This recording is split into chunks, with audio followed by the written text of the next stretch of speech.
face your fears, cause the hero right here could be the villain next year.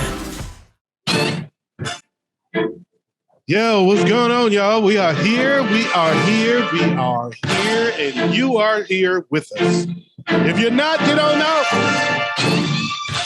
I want to thank you all for joining us, man. I'm your boy, OG Tim Wilson. And of course, I'm here with Big Ed and Wayz. And this is the Showdown. Get ready for it.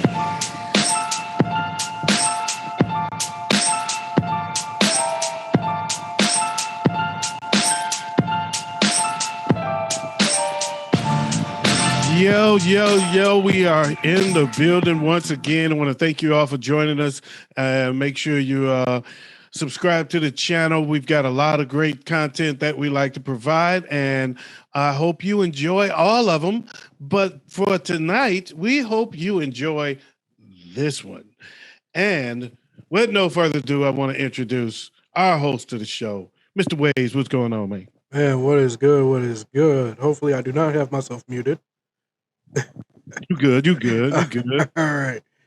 Yeah, no, ain't nothing much going on down here. How you guys doing today?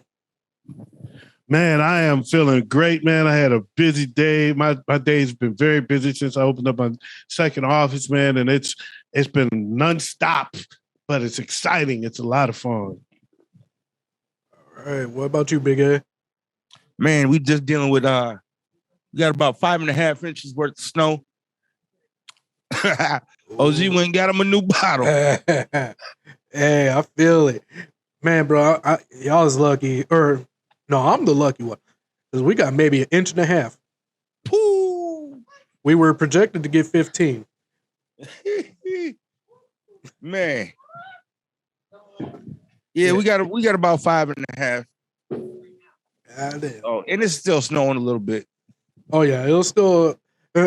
for us, it's mostly wind. You know, we're right off of the prairie land, the cornfields and everything. We just got a bunch of wind. We had warm weather yesterday and today, and we also got a little rain today, so it washed it all away. So you know what that means? It's coming Thursday. Yep. It's coming. It's coming on Thursday. The snow we getting today, you'll get on Thursday. And the fucked up thing, it on that way. The fucked up part for you is it's going to go over as Superior, and you already know that's just going to accumulate. So y'all's about to get shat on. Yep.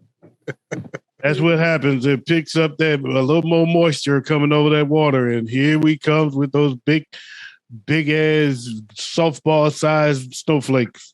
Man. It's good money though. Good money. Man. I tell you what's not gonna happen. I ain't about to be doing all them doggone shots tonight that I've been doing lately, because I'm shooting the real deal tonight. Hey, check it out, OG. One year it snowed, right? And me, Joe, my wife, and wasn't it Ronald that was with us? I think it was Ronald, yeah. Did 17 houses in one day. That's what's up. That's doing work, baby. Man. Yeah, we ain't doing that no more though. I'm a little too old for that. Yeah. By house 2, I'm already like, you know what?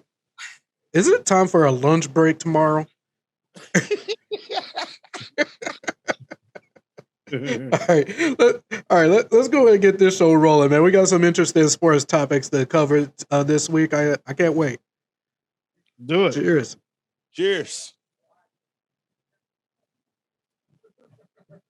All right. So first up, you guys already know Dwayne Johnson. He one of the co-owners of the XFL now. He's trying to bring some meaning to it. Dwayne Johnson being The Rock? Mm-hmm. Okay. He ain't his daddy's child, but he's his daddy's child.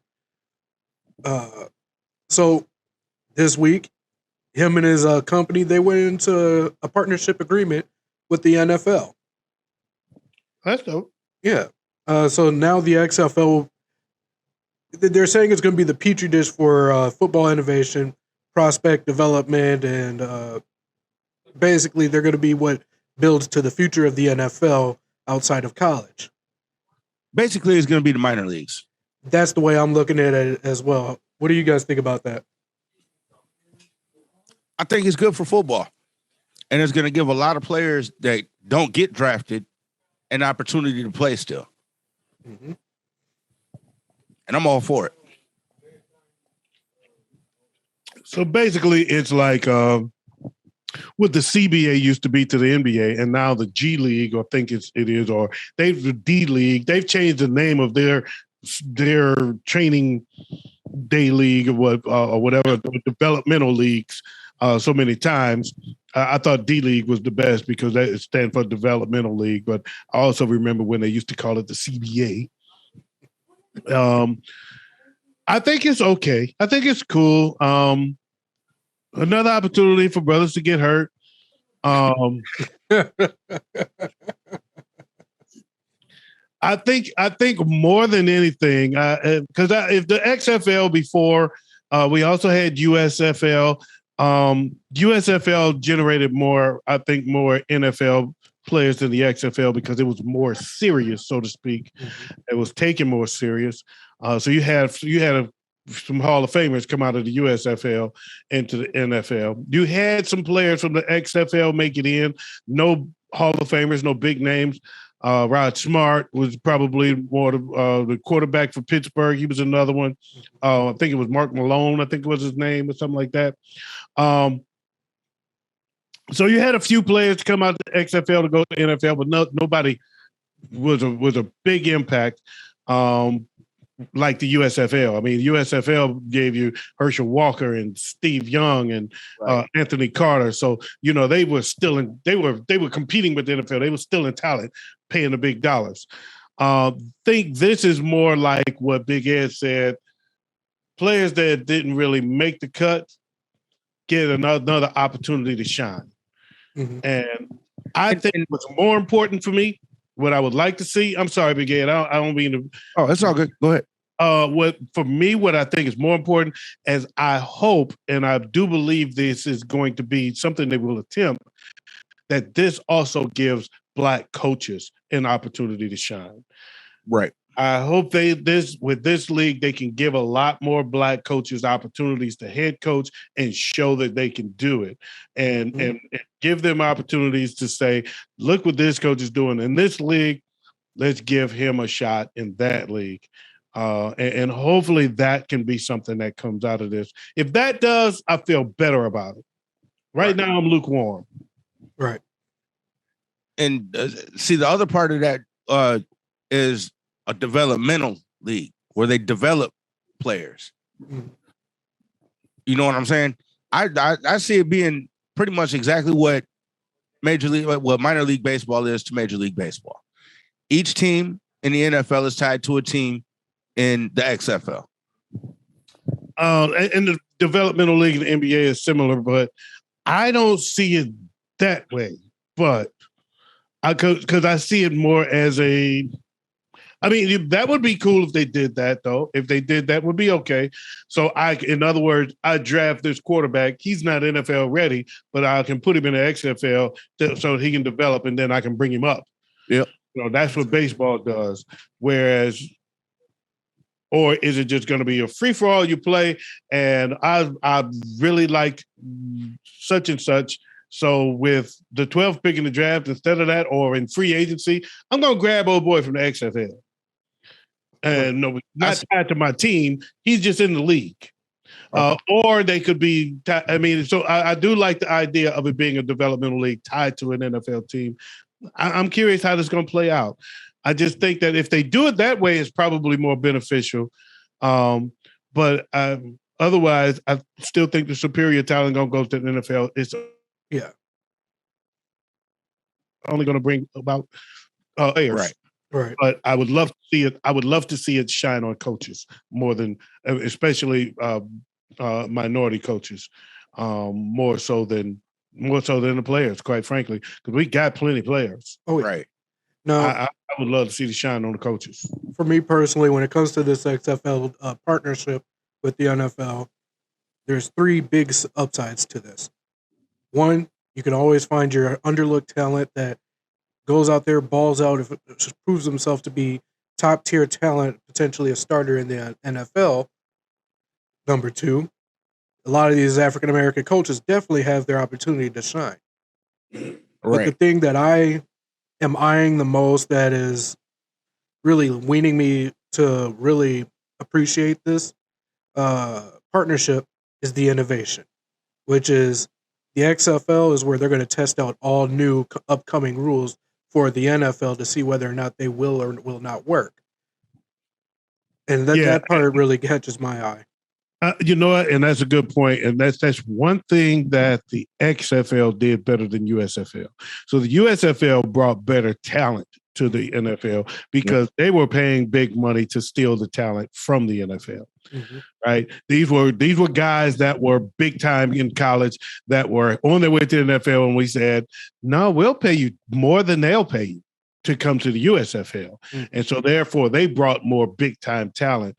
But the XFL brought more innovative sideshow stuff, so to speak. Right. Camera angles and yeah. They did a lot of more innovative stuff like that brought to the league. So right before COVID hit, they almost had the NFL change the kickoff rule and the way they did play the kickoff because of the way and the success they were having with their kickoff rule.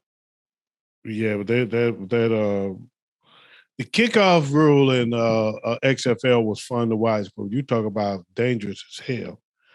You talk about getting niggas hurt. Toss it down like it's a fumble instead of the toss, instead of the coin. Oh, you talk about the old XFL. I'm talking about the newer iteration. You remember the coin toss? That was live. Instead of a coin toss, we're gonna throw the ball out there and y'all go for it. Whoever recovers it, get the ball. Now the version of the kickoff return kickoff game that I'm talking about is their latest iteration right before COVID, where basically you kick the ball there was no kickoff. Each team starts off at the 20. Oh, because the original XFL had an interesting rule with the kickoff. I remember that was the coin toss that I was talking about. But their kickoff rule was there's no fair catch. You got to either let it go in the end zone for a touchback or you got to catch it and run. Oh, yeah. If you catch it, you got to run. There's no fair catch. That was dangerous as hell. And see, that's why the XFL didn't succeed before, though, is because it was trying to be gimmick football. Mm-hmm. It was wrestling. Yeah. Yep. It was wrestling football. And it was fun to watch. It was fun for a couple of weeks. But then after a while, it got tired. It got old because it was subpar football. In the end, we wanted you're playing real football. Yeah, the gimmicks were great at first. It was fun to watch, but in the end, we want quality product. We want good football. Yep. Yeah. And that's what it wasn't giving us. So, oh yeah. No, but with this partnership, I'm definitely interested. I'm looking forward to it. It's about time the NFL has essentially a development league that they can really rest on, and hell, those practice squad players finally have an opportunity to play. Yep. So, moving on. The Lakers, formerly known as the Minneapolis Lakers, has nothing to do with the story. Just had to throw out the Minnesota connection. Yes.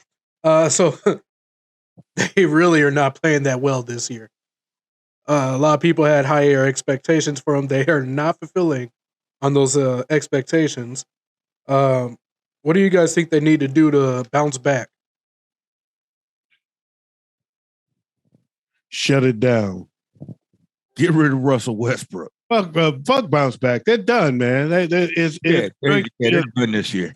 It's a subpar season. They may or may not be able to sneak into the playoffs. But even then, they're not going anywhere. I think they're done, man. I think they're LeBron is already saying goodbye. He's already basically saying his goodbyes. He's on his way out. And whenever he's on his way out, your team is a lame duck. Yep. Because when he's on his way out, he's already made up his mind. He's on his way out. He's going to give you great performances, but he's not giving you that fire. I want to win. I'm not losing this game. He's gonna give you 90% instead of 110%. He's not giving you, we're not losing this game. He's not doing that. We're not losing this game. He's not giving you that every night like he does when he's going full force. We winning tonight. I don't care. And he's giving you everything and some. You're not getting that because right now he's 1 foot out the door. His mind is 1 foot out the door. He's already gone, man. I don't know. He's talking about he's entertaining going back to Cleveland. He's talking about whoever drafts Bronny, it's getting me. Right? I'm going wherever you draft. Wherever Bronny goes, I go. Is his son in the draft this year? I don't think it's this year, but deal. When he comes to pass, no, he ain't coming this year. I heard 24. He's already pronounced that I'm going to be here when my son gets here, and when he comes, wherever he gets drafted is where I'm going. Okay. I want to play a year with my son, so that makes him a lottery pick. Mm-hmm. Yep. His son can be trash, but damn it, I'm picking that motherfucker first because I get LeBron. It's like LeBron is a lottery player all over again. And every time this conversation comes up in my house, I got one person who's always saying he's coming to Milwaukee. No, the fuck he's not. He's not going to Milwaukee. Why would he go to Milwaukee? Right. What's in Play Milwaukee? with Giannis. Why would he play with Giannis? Why would he do that? I don't know. This Tide is always saying this shit. Yeah, no, they're two. Both of them are two ball dominant. It's not gonna happen. Yeah. No. Playing with Giannis. No. It's not a good. I'm actually surprised that he went and got Westbrook this year, which to me is the biggest problem on this team right now. Oh, is that? Well, yeah, duh. So that and AD can't stay on the court. The best ability is availability. Mm-hmm. LeBron is one thing I can say about LeBron is that when he comes to town, he's a blessing. He's a blessing because he's coming to town. He's going to dictate some moves. He's going to attract some players, some free agents. He's going to dictate the moves, and he'll more than likely get you a ring. He's going to get you there. He's going to probably get you a ring. But when he leaves, he's going to leave you in shambles. Mm-hmm. Yep. You will be trash when LeBron is out of town. Oh man, that's like going into a marriage poor with a prenup, and it gotta come up. Yeah, that's one thing, man. So he left Cleveland with a bunch of bad contracts and bad players and subpar players, and he left Miami with their dick in their hands, feeling bad, looking bad. Yep. And when he leaves the Lakers, look what they're gonna be left with. A big ass contract that they can't get rid of, and Westbrook, who's trash. Andre Davis got a big ass contract, and he can't stay healthy, and they ain't got no picks till 2027. Yeah. Imagine how they're gonna look when he's gone.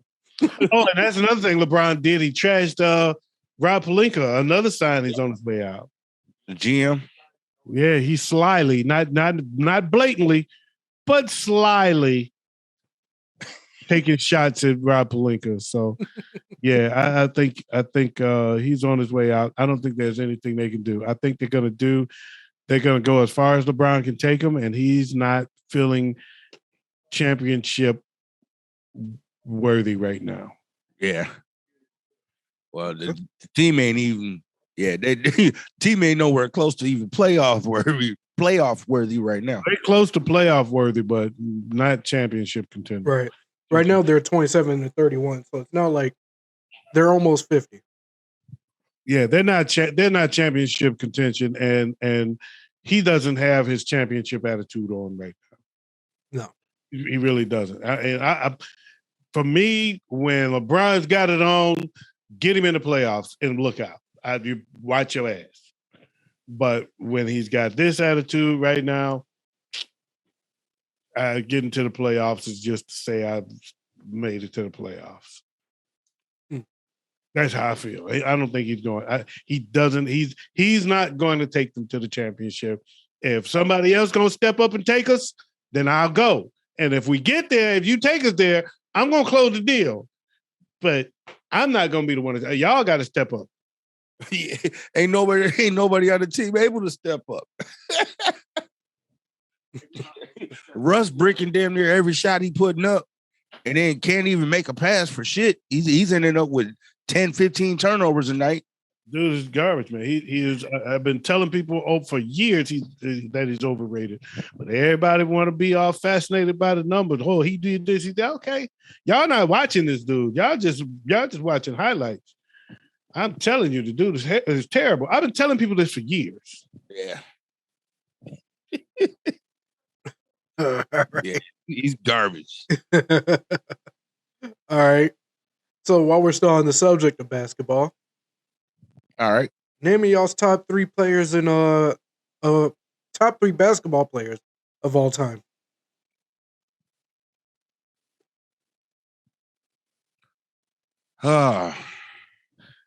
No particular order. I'm going to say Jordan, LeBron, and Wilt Chamberlain.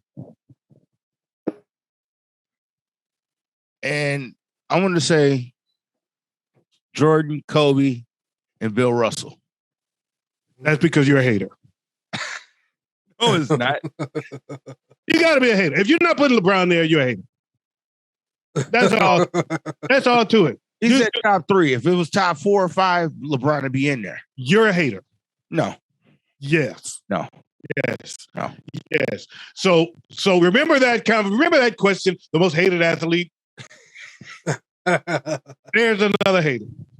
So now the only people that can deny that LeBron belongs in the top 3 is a hater. That's the only reason you would say that. There's no way you can say that he's not. That's just ridiculous. I just hold Kobe in higher regard than I hold LeBron. Okay. It's ridiculous. It's ridiculous. And I'm not even a fan. And I get called a fan because I hate the LeBron haters. They're the worst fans in basketball. They're the worst fans in all of sports because because you're not a fan, you're an unfan. It's the worst fan in all of sports is unfans and LeBron haters. How can you? But I'm not a LeBron hater. You are. I like Kobe better than I like LeBron. So I'm going to put Kobe higher than LeBron. It's good. Exactly. You said the opposite because I like Kobe better than LeBron. Because I hate LeBron. No, I didn't never say I hated LeBron. I know. I actually do like LeBron. You don't like him. You don't like him. You don't like you going by who you like. It's an asinine. It is asinine. That's my opinion. So, yeah. All right. It's stupid. It is stupid to say that dude is not top 3. No, it's not. Give me a break, man. Look what this dude did. The team he dragged to the finals the first time he went to the finals. Who was the second best team player on that team? Don't Google. Yeah, he lost. See, people always talk about the finals he lost, but let's look at the balance of competition. Who did he take without Googling? Who was the second best player on that Cleveland Cavaliers team he took to the finals? I don't know because I really don't follow basketball like that. Thank you. But who was the second best player? Who was the second best player on his team when he lost to Golden State the first time? J.R. Smith? J.R. Smith wasn't even on the team yet. It wasn't J.R. Smith. He was on the team when he went to Cleveland. When he went came back to Cleveland before J.R. Smith was there, he took them to the finals. And the second best player on that team was trash because that's what I'm saying. The teams he took to the finals, you can't even name another player. people talk about the finals he lost, but it is hard to get to the finals 10 years in a row. There's only one other player that did it, and that's Bill Russell. Okay. So we discredit him for losing the finals, but we don't credit him for going 10 years in a row. This motherfucker took Miami to the finals 4 years in a row, went back to Cleveland, went 4 years in a row. Took different. This is great. Man, shit. Come on, man. This dude, the last time he took Cleveland to the finals, midway of the season, at the trading deadline, they literally traded away half of the team, half of the roster, including starters, and brought in a whole new team, and he took them to the finals. That shit don't happen, man. That shit just don't happen, dude. That shit just don't happen. It don't happen. So, people discredit him for things that's harder to do than the stuff they want to credit other players for.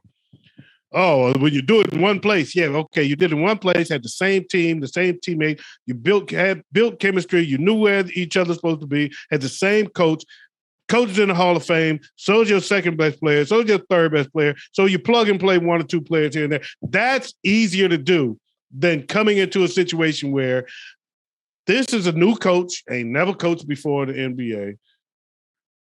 I ain't never played with nobody on this team. They ain't never played with me. And we go to the finals 4 years in a row. That's crazy shit. That's crazy shit.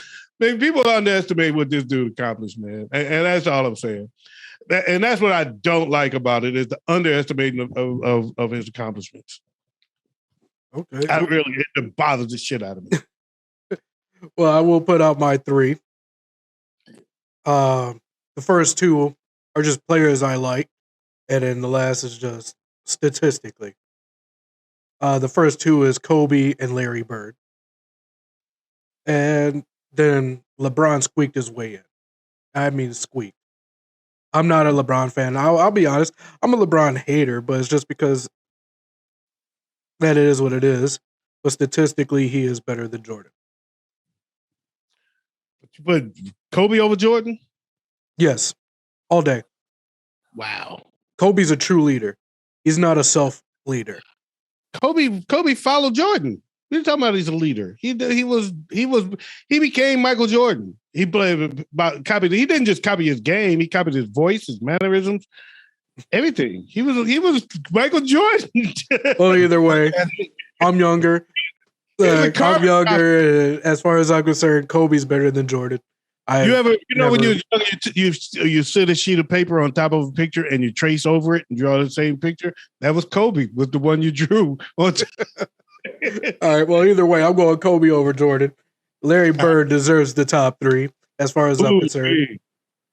I don't know about that, but okay. Over Bill Russell and Wilt?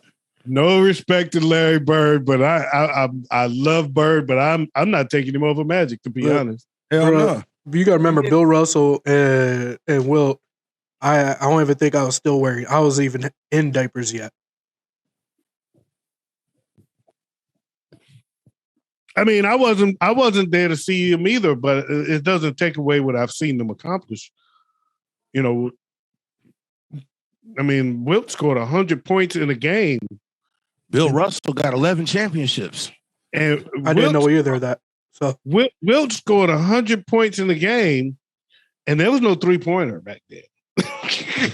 Right. He had to score 52 pointers. That motherfucker dropped 100, and ain't nobody done it since. They got the three-pointer in the game, and still can't do it. The closest come to it was Kobe. Yep, he dropped 80 on Jalen and the Raptors. And you know what everybody forgets? Chris Bosh was on that Raptors squad back then. Yep. Before he went to Miami. Mm-hmm. Yeah, Kobe said he was pissed at the team and said, "Y'all trash. I ain't passing the ball to nobody." But out there and dropped 80.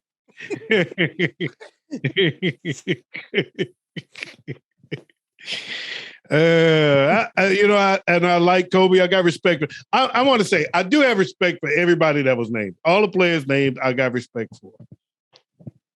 And I'm gonna just leave it there. I'm gonna just leave it there. Everybody got their own list. Everybody got their own Mount Rushmore. Larry Bird is in my top 10 easily, but he's not. I'm not putting him over Jordan. Certainly, not putting him over LeBron. I'm not putting him over Magic. I mean, how can you put Bird over Jordan after watching the flu game? I wasn't old enough to watch the flu game. Maybe he wasn't old enough to watch the flu game. I just look. But if you wasn't, then you don't know Bird either. So I mean, you can't exactly. You can't use age as an excuse when Bird is older than Jordan.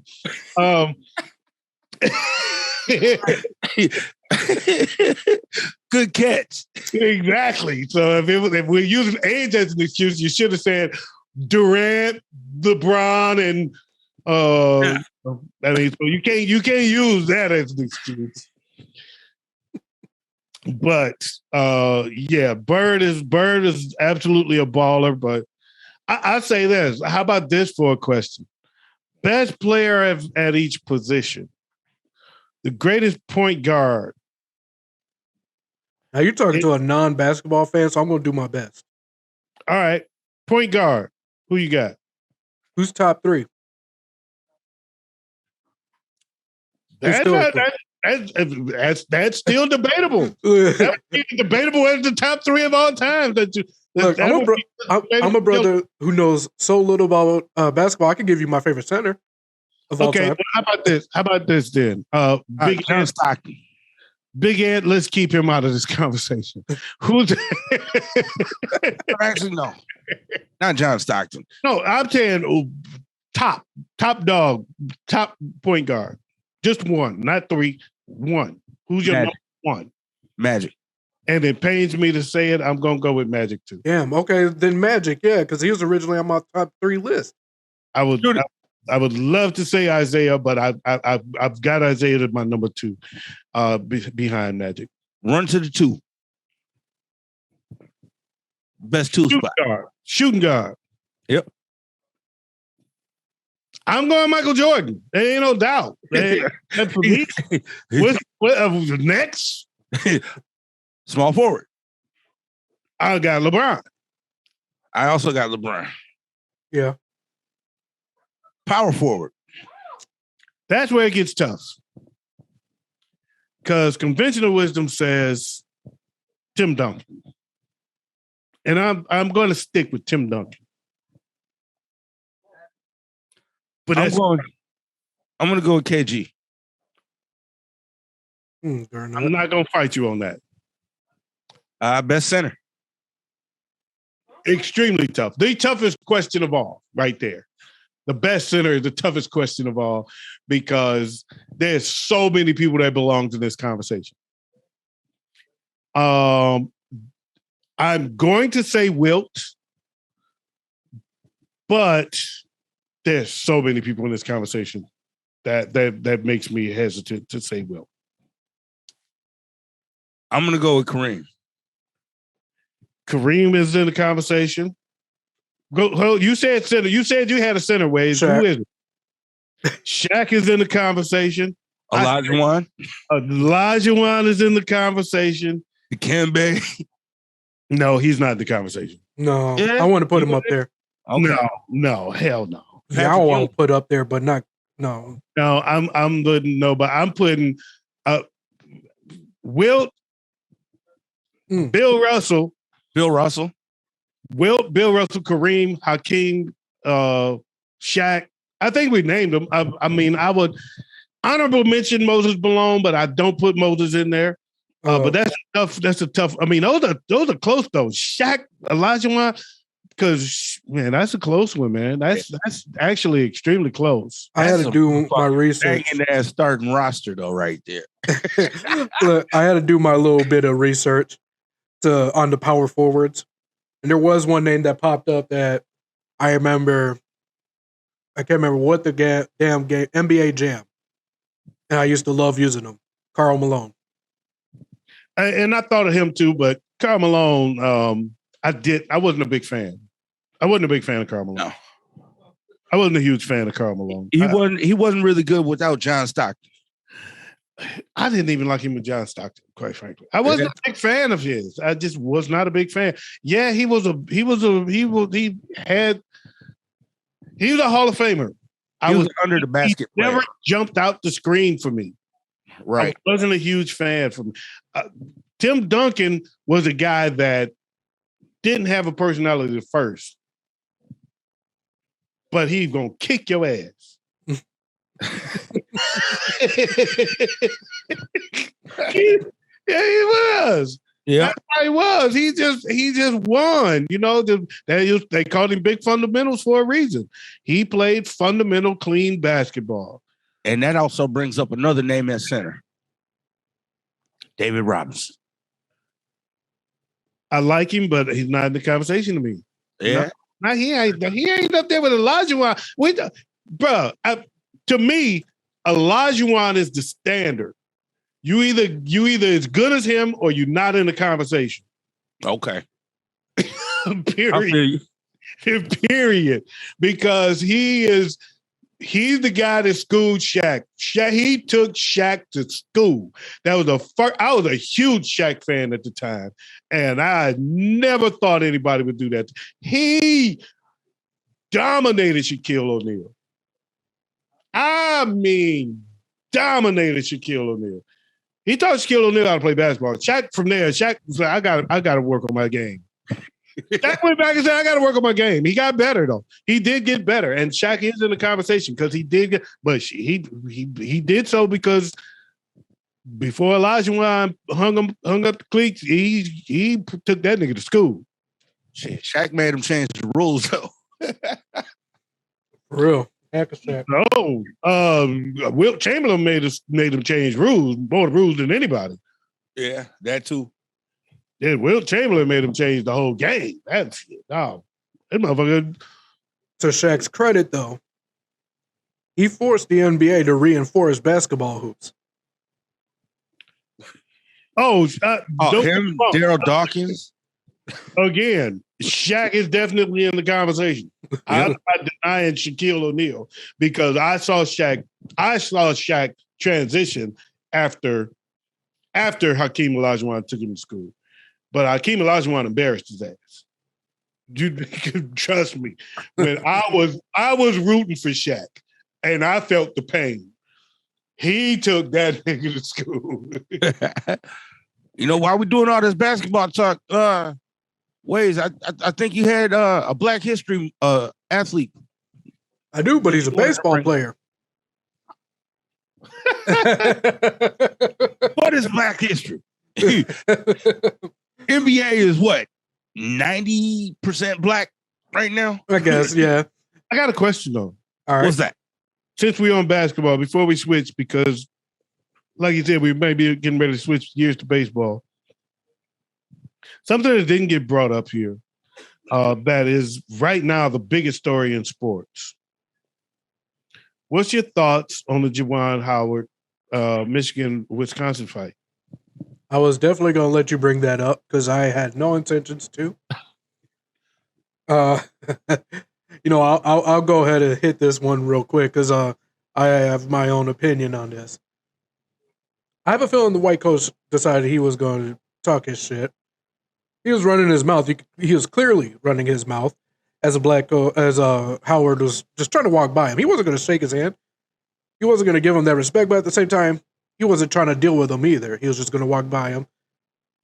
Other coach decided to try to force his hand, and he learned. He had to learn a quick lesson. If you got an angry man in front of you that's just trying to ignore you, let him fucking ignore you. My problem with it is there's so-called unwritten rules in baseball, basketball, and football. And apparently, the Wisconsin coach broke one of those unwritten rules by taking the time out when the outcome of the game had been decided. That's the stories that I read about it. That's what they said it was about. To me, violence has no part in sports in a conversation like that. Anyways, take that shit to him in the media, not on the court where you're going to get suspended for it. Now he can't coach another game for the rest of the regular season. He can't coach a game until the tournament. And the tournament being the Big Ten tournament, by the way. Mm-hmm. It's a Big Ten tournament. He can't coach the Big Ten tournament, which is before the NCAA tournament, and which they're not a shoe-in for the Big Ten, for the NCAA tournament, by the way. Right. Yeah, they got some work to do to get there.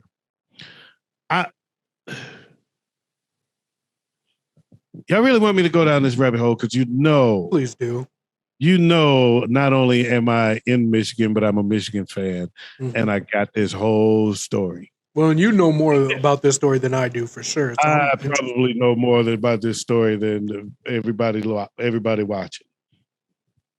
So what happened was, now in defense of the Wisconsin coach, yes, the Juwan got mad about him calling the timeout. In defense of what he did, he was putting in players that don't play. Right. And Juwan was running the press against him, and these kids don't know how to break the press. So he called the timeout to help these younger players. This is how you break a press. I'm coaching for the future right now. Right. Yep. And Juwan didn't appreciate it. It wasn't like we had starters out there trying to kick your ass, but you trying to press these kids and shut them down. And I'm going to call the timeout and help them. Yep. Defense, I'm not completely mad about that. I'm mad as hell. I was pleasantly. I finally heard somebody speak my piece, but the local media has been pissing me off all week. Anyway, all week being this Tuesday, but anyway. So what happened was, as they were walking by, Juwan wasn't going to take the walk at first. He wasn't going to walk through and shake hands. He was just like going to go back to the locker room. Then at the last minute, he decided to go ahead and walk by. And he pulled his mask down and he said, "I'm going to remember that shit." Okay, there's a second angle that you can hear him clear as day. "I'm going to remember that shit." And he turned to keep walking. And the Wisconsin coach stopped to grab him. Tried to stop him, put his hands on him, and he turned around and put his hand in his face and said, "Your motherfucking hands off me." Right? And it escalated a little bit. People started getting between them, this and that. And actually, the coach that stopped him got far away from the action. There was an assistant coach. And there's rumor that this assistant coach put his hands on a Michigan player. And that's why Juwan reached over and slapped the shit out of him. Okay. But whatever, it was it was a whole different coach that Juwan actually reached out and slapped. Touched, right? Juwan got $40,000 in 5 games. Wisconsin's coach got $10,000, no games. The assistant coach got nothing, right? There's a code of the street. And this is fine. I wanted to call radio stations and just tell them, but my way of saying it was going to be wrong. And finally, I heard somebody say it right. Somebody called and they said it's a cultural difference y'all not understanding, which is a good way for them to put it because I'm too blatant. There's a code in the street. We understand that he's going to get punished and it's wrong because we playing out by the white man's rule. And it's the white man's, it's too big for it to be the street. It's bigger than the streets. This is the white folks shit, right? And y'all entitled to touch niggas. Mm-hmm. But in the street, the rule of the street, and you can ask 10 black men if you want to, I guarantee you at least 8 of them going to tell you, keep your hands to your motherfucking self. If I talk shit and you talk shit back to me and I can't take it, that's on me. Mm-hmm. But if you put your hands on me and I put my hands on you and you can't take it, that's on you. It's real simple. It's real simple. You don't have the privilege to put your hands on me. I don't know where your hands been. You didn't heard all these sayings. I don't know where your motherfucking hands been. Get your hands off me. What was the first words out of Juwan's mouth? When that man put his hands on him, get your fucking hands off of me. Mm-hmm. 8 out of 10 niggas gonna do the same. The other 2 gonna punch you first. Mm-hmm. Keep your hands to yourself. If my words might hit harder than your words, and it might cut deeper than your words. You might say something to me, and I might say something that hurt your feelings. In return, you can't take it. That's on you because you opened your mouth first. You touch me, I might hit you harder than you hit me. Mm-hmm. That's on you because you touched me first. That's on you. That's on how I put my hands back is on you because you put your hands first. Same goes with words. And that's if you don't like he said, remember that shit. You can either say, look, man, we deal with it later. You know he hot. You don't talk, the black man is hot. Keep your hands off him. You running the risk if you talk shit back to him. You know, you can talk back to him, say, yeah, I remember it too. We whooped your ass. You know what I'm saying? You can say some shit back. Yeah, but if he can't take it, that's on him. And if he can't take it, that's on him. Because it's words versus words. Exactly. When you put your hands on me, then you're giving me permission to put my hands on you. Mm-hmm. I might touch you harder than you touched me. Just like your words might be harsher than my words.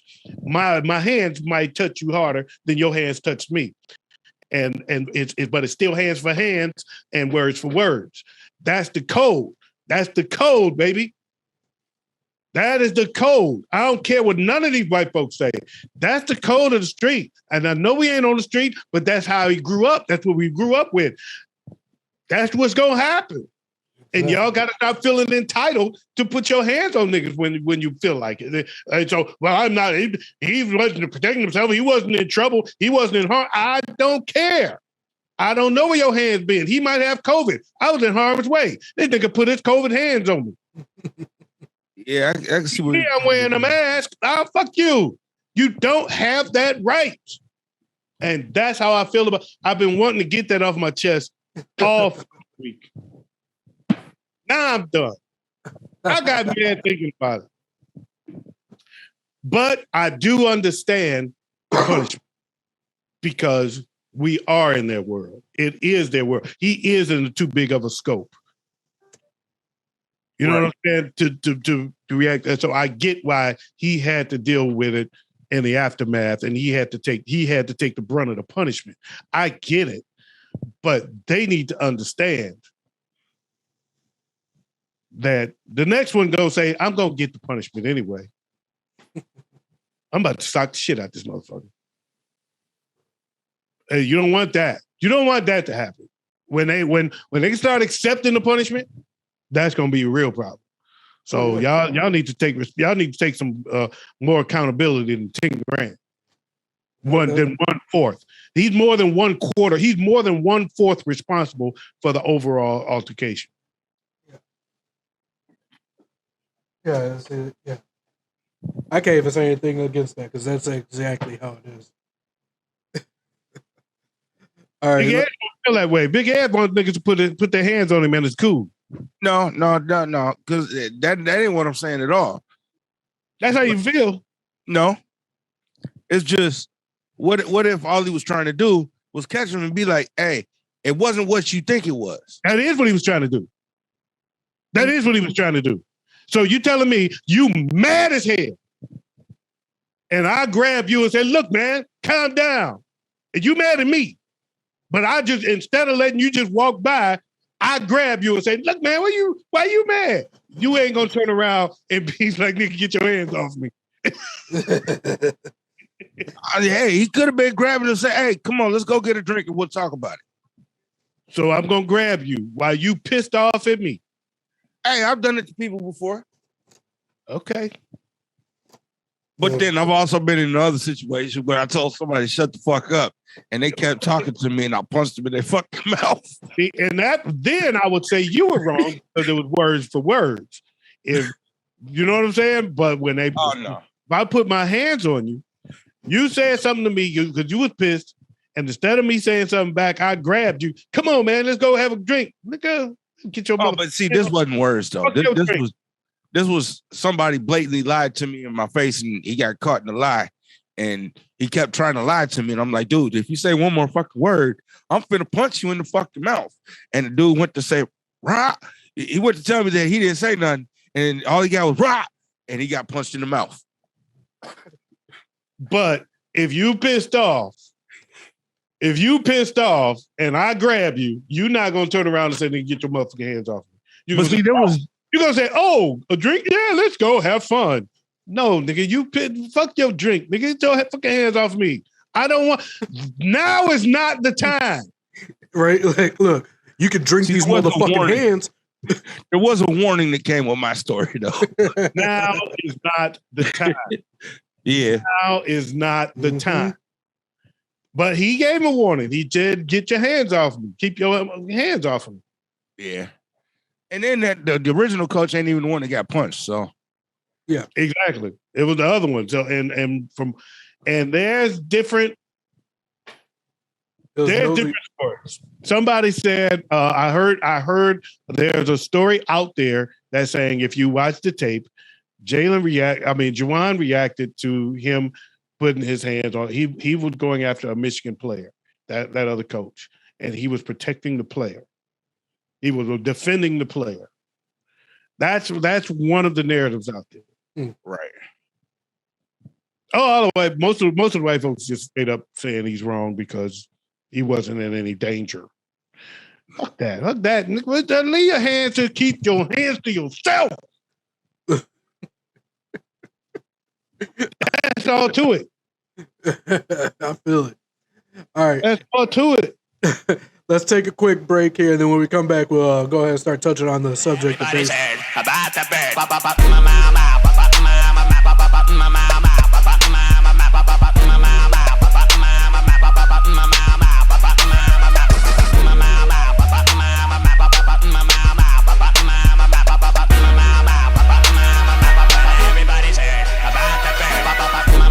All right, so starting today, or starting this episode, get pushed back. So starting this episode, I'm going to switch things up and try something different. Once a month, at the end of each month, I'm going to be doing a Black History Player of the Month. This month, I'm going to go ahead and we're going to go talk about George Altman. He's a African-American player, really a journeyman who played in the Negro League, the MLB, and the Japanese Pacific baseball leagues as well. So basically, he was a wrestler playing baseball. That's a wrestling joke because there's a lot of wrestlers that go between Japan and the U.S. So I didn't get it, but I'm glad you explained that. That's why I explained it, because you look like, well, what the hell does that have to do with anything? I don't know. I just can't wait to push you. So George, he's the only player who owns the distinguished honor or label to be known as the only player in baseball history to have played in the most organized leagues than anybody else.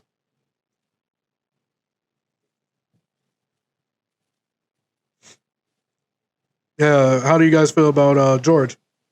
His accomplishment? That's actually interesting. I first want to say I think it's being that, and I'm not, as of late, baseball has lost me a couple times over the years, but I used to be a huge baseball fan, and it's how have I not heard of this guy? Right. You know what I'm saying? If he wasn't Black history, we would know who this guy is. That's how I feel. Yeah. At least know his name. He even played in a nationally sanctioned horseshoe pitchers league. And I could whoop his ass in horseshoes.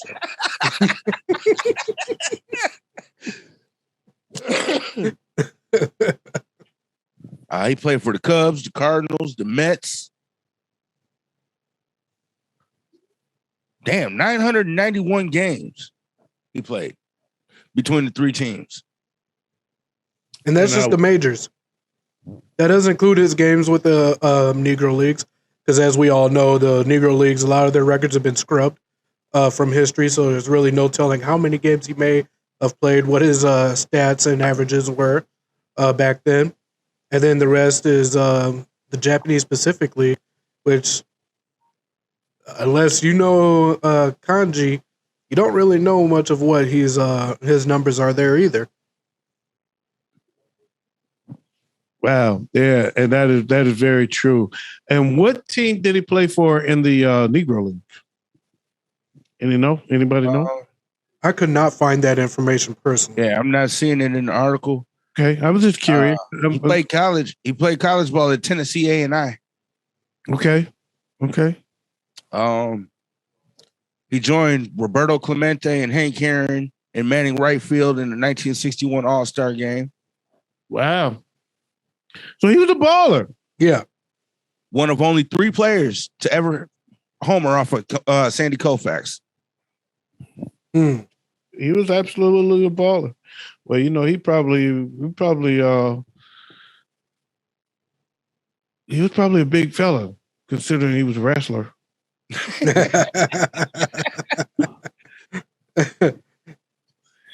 I'm just joking. That was dope. That was cool. That was cool. I have nothing, and I'm not Google ready or nothing. So that's kind of the point of this. Is I wanted to bring attention to some athletes that we've never heard of. I appreciate that. I was doing my research and everything, and I came across his career, and I was like, I got to bring that up. That's pretty significant. He's the only player in history to play in all of these organized leagues. Oh, that's strong. Oh, Big Ed found another Google's back. Yeah, he played for the Monarchs. Okay. Kansas City, right? Yep. Kansas City Monarchs. That's what's up. I was in Kansas City in Arthur Bryant's. Okay, so when you go to Kansas City, there's a huge debate. It's Arthur Bryant's or Gates, because those are the 2 major barbecue places in town. Mm-hmm. In fact, there's one of the stadiums, I think it may be the football stadium, but it's one of the stadiums. Arthur Bryant sit on one side of the stadium and Gates sit on the other side of the stadium. So the stadium smells like barbecue the whole time you're in there. Oh, and they are battling. So, but they're all over the place now, But that they've got those 2 locations made them famous, and they're the most famous 2. And Gates is the de facto winner. I liked Arthur Bryant's, but but I was in Arthur Bryant. One of the reasons I did enjoy Arthur Bryant's, probably because I went to the original Arthur Bryant's and I went to a Gates secondhand store, satellite stores rather. And the Arthur Bryant's it was so damn good. But they had Negro League baseball stuff all over because Arthur Bryant played for the Monarchs. Right. So there was Negro League baseball history all over the walls in there.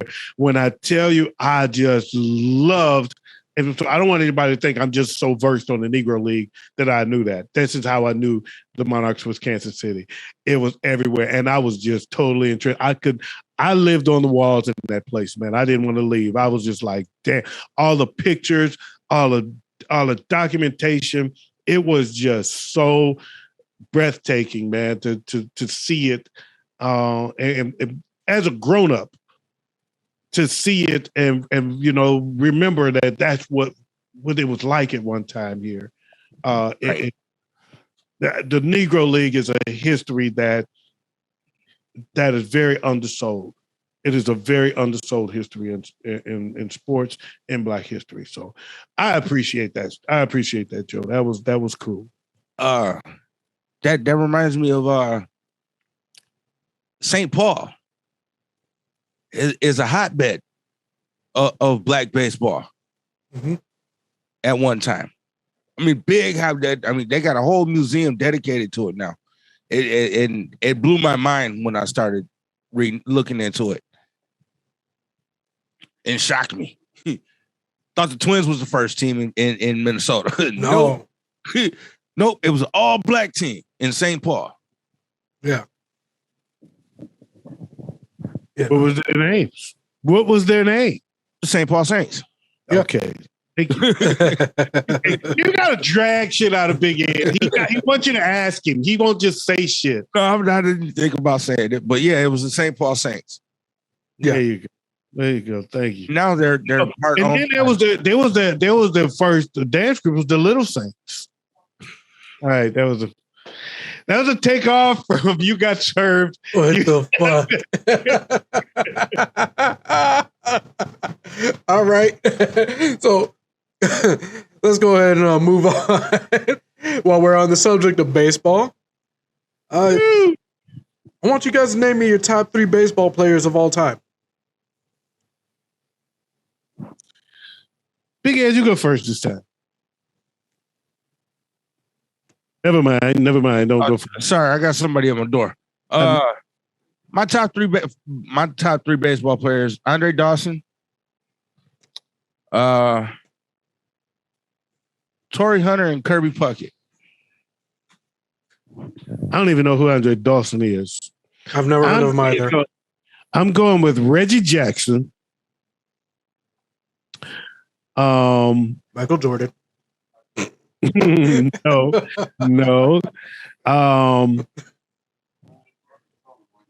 Willie Horton. And I can't lie, I was a Yankee fan back in the day, so I'm going with another Yankee, Bucky Dent. Ooh. And I left out Craig Nettles. Oh, shit, I just hurt my own feelings. I'm Bucky Dent and Craig Nettles are tied for third. Okay. I got 2 that matches up with Big Ed. I got Kirby Puckett and Torrey Hunter. But my third is going to be Ken Griffey Jr. That's nice too. That's a very good one, actually. That's a strong one. Yeah. But yeah, I was back in the day, back when I was a biggest baseball fan, and the reason I was a Yankee fan because I played for a little league team called the Yankees. Let's be real. That's why I became a Yankee fan. But then they started winning World Series, so it justified my fandom. But then I grew into more of a Tiger fan, and my favorite Tiger was Willie Horton. My second favorite Tiger was Lou Whitaker. And I really wanted to put Lou Whitaker in there, but I used to. Reggie Jackson is my favorite player of all times, and I used to idolize Bucky Dent and Craig Nettles when I played. Bucky Dent and Craig Nettles were my idols when I played baseball. That's who I wanted to be like. So I could not deny them, even though Lou Whitaker and Willie Horton were my favorite 2 Tigers. But Willie Horton by far was my guy. That was my favorite. I met Willie Horton when I was little. See, I played. Willie Horton gave me an autographed baseball when I was little. I'm sorry. That's awesome. Oh, yeah. But when I played baseball when I was younger, I played outfield. Andre Dawson was a right fielder for the Cubs in the mid to late 80s. And then Torrey Hunter and Kirby Puckett are self-explanatory. But they were, all 3 of them outfielders where I played. Got you. Yeah, and that was the same with me and Craig Nettles and Bucky Dent, because Bucky Dent was shortstop. Craig Nettles was the third baseman. And when I was playing for the Yankees, they would interchange me with those 2 positions and pitcher. But for the most part, you only pitched once, every blue moon. But for the most part, when I wasn't pitching, I was either playing shortstop or second. Eventually, when I moved up from Little League into real baseball, I became a second baseman, which is when Lou Whitaker became more of my idol than anybody else. And that's when I switched from being a Yankee fan to being a Tiger fan. But the thing was, it was just interesting to me to see that how few black people were, how hard it was for blacks to get into the Baseball Hall of Fame back then. Because Willie Horton was the only black player for the Tigers that's on the Tigers have their own Wall of Fame, and Willie Horton was the only black player up there because they only had Hall of Famers up there. and so he didn't get into the Hall. Willie Horton didn't get into the Hall. He's the only non-Hall of Famer on the Tigers Wall of Fame, and he's the only black player. So that's why everybody's now petitioning for Lou Whitaker to get up there, because he's now coming up on the next ballot and might get in. And I really hope he does. He deserves it. Willie Horton deserves it. Racism in sports it's just one of the most frustrating topics that I could ever touch. Yeah, it really absolutely. It's one of the most frustrating topics because I love sports and I'm such a sports fan, such a sports fanatic. Always have been.